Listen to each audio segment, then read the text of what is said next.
This is a tutorial on how to skip the Seth and Aqua encounter in Cliffs, specifically the encounter after the stashing section where you fight the glasses. First, I'll give a demonstration, and then I'll explain it step by step. This trick requires calling the cell phone while being able to move due to the respawn, and the phone text box to automatically advance its text during the screen transition to wrong warp into the default position of the room containing the Seth Aqua encounter, thereby skipping it entirely. First, you need to fall off the cliff in the room, open the menu and press right on the same frame that you begin respawning.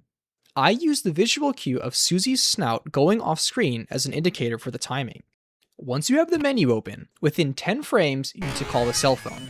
If you call fast enough, you should be able to move during the phone call. If you cannot move, but you still respawn with the cell phone playing, you didn't menu to the cell phone fast enough. You then need the cell phone text to advance as you are inside of the screen transition. This is most easily done by setting up your movement into a predictable timing to require the least amount of improvisation. The setup I'm going to show you was discovered by Cookiepocalypse, but you can use your own should you find it more consistent, or you can also use the audio cue from the phone itself. The setup is as follows. After respawning, walk left, then full jump to the left. After respawning again, hold right into the transition.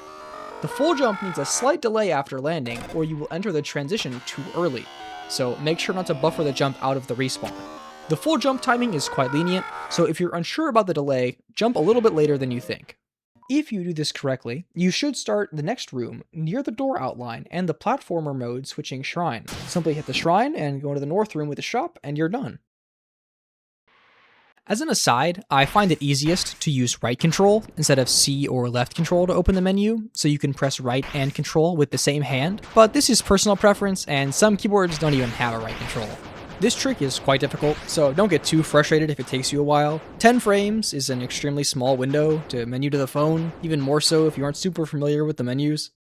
If you want to practice this more efficiently, or practice the speedrun in general, I would recommend installing Kucher mod, the DELTARUNE speedrun practice mod, which comes with many useful features like save states and the ability to speed up the game. There's a link in the description as well as a link to the DELTARUNE speedrunning Discord server. If you have any other tricks or glitches you would like me to explain, let me know. Maybe I'll make a video.